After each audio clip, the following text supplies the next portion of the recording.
իմ տպավորությամբ վաղը ավելի կարևոր նաև շեշտադրումներ տեղի կունենան, քանի որ հարց ու պատասխանի ձևաչափն ենք ունենալ։ Բայց այսօր մեկ հանգամանք այլևս հաստատվեց։ Սահմանադրական դատարանը հենց ինքը իր նախաձեռնությամբ իր իսկ լեգիտիմությունը կասկածի կդրել։ Եվ սա այլևս անհաղթահարելի է։ Տիկին Սեդա Սաֆարյանի մասնակցության անհնարինության հարցը այդպես լուծել, Սահմանադրական դատարանը հենց իր իսկ գործողություններով առաջացրեց լեգիտիմության խնդիրը։ Իդեպ ես չեմ պատկերացնում ինչպես էր հնարավոր հենց այդ ձևով լուծել նշված հարցը։ Այո, Սահմանադրական դատարանի մասին Սահմանադրական օրենքը նախատեսում է, որ պետք է հենց Սահմանադրական դատարանի դատավորներից որևէ մեկը ներկայացնի Սահմանադրական դատարանի դատավորի մասնակցության անհնարինության հարցը։ Բայց այն հանգամանքները, որոնք մենք ներկայացրեցինք նիստի ընթացքում, վստահ եմ, թե դուք, թե մեր հայրենակիցները արձանագրած կլինեն, որ դրանք նախկինում քննարկված չէին։ Սահմանադրական դատարանի դատավորներից նաև հնչած հարցերը եւս դրա մասին էին վկայում։ Բայց տեսակ, որևէ մի դատավոր այդ հարցը չբարձրաձայնեց, դրանից բխող հետևանքներով։ Օրակարգում եք, եթե ամենայնիվ ճանաչվի ոչ լեգիտիմ չկա։ Եկեք հերթականությամբ մոտենանք հարցերին, ամեն դեպքում կարծում եմ նաև հարց ու պատասխանի ձևաչափով որոշ իսկապես հետաքրքիր հարցադրումներ եւ դրանց վերաբերյալ պատասխաններ կլսեք։ Առնվազն եկեք ֆիքսենք մի կարևոր հանգամանք, ես նաև իմ ելույթում դրան անդրադարձա, պատկերացրեք Հայաստանի Հանրապետության անկախ մարմին հանդիսացող հակակոռուպցիոն կոմիտեն այսքան քրեական վարույթների հարցեր քննելով քաղաքացիական պայմանագրի վերաբերյալ ունի 0 հարուցած վարույթ։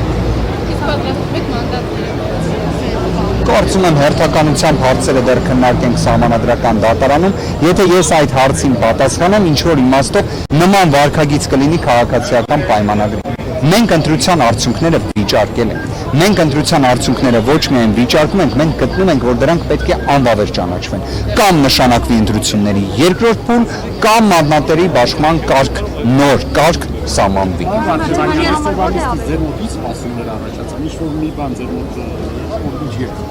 Առնվազն մեկ հանգամանք հստակ արձանագրեցինք լեգիտիմության խնդիրը Սահմանադրական դատարանը իր կազմի ուղիղ արձանագրեց։ Կարծում եմ դա տեղի ունեցավ մեր հայրենակիցների աչքի առջև։ Պարոն ընտրություններից առաջ Ալիկ Ալեքսանյանի կանոնավորումը ինչպես կբացատրեք եւ ինչ միջազգային հանրությունը Գիտեք, միջազգային հանրության արձագանքների մի մասի վերաբերյալ ես նաև բացատրություններ ներկայացնելու շրջանակներում անդրադարձ կատարեցի, որ օրինակ այդքան խոսում էին արտաքին միջամտության մասին, արդյունքում արտաքին միջամտություն տեղի ունեցավ ԱՄՆ-ի եւ Ֆրանսիայի կողմից ի աջակցություն քաղաքացիական պայմանագրի։ Սա փաստ է, այսինքն սա չենք կարող նույնիսկ վիճարկել։ Ինչ վերաբերում է Ալիկին Ալեքսանյան, ես որքանով որ տեղեկացված եմ, այդտեղ որևէ մի քրեական վարույթի հիմք չկա։ Օրինակ Ալիկ Ալեքսանյանի նկատմամբ նախաձեռնված վարույթը կարող է լինել այն, որ լիներ ինչպես քաղաքացիական պայմանագրի վերաբերյալ վիճակագրական տվյալներ, այսինքն 0։ Բայց քաղաքացիական պայմանագրի վերաբերյալ, եթե օբյեկտիվ լինեին տվյալները, այնտեղ 0 չէր կարող լինել։ Ալիկ Ալեքսանյանի դեպքում, եթե օբյեկտիվ լիներ տվյալները, այդտեղ քրեական վարույթ չպետք է լիներ առավել եւս կալանք։ Ձեր ուժի, ձեր ընտրողների համար, որը պիտի ամենաշահեկանն ու արդարացին լինի։ Ամենաարդարացին կարծում եմ դա կլիներ երկրորդ փուլը։ Սամվել Կարապետյանը նաև դրա մասին եւս նշել էր։ Կարծում եմ, եթե քաղաքացիական պայմանագիրը այդքան համոզված է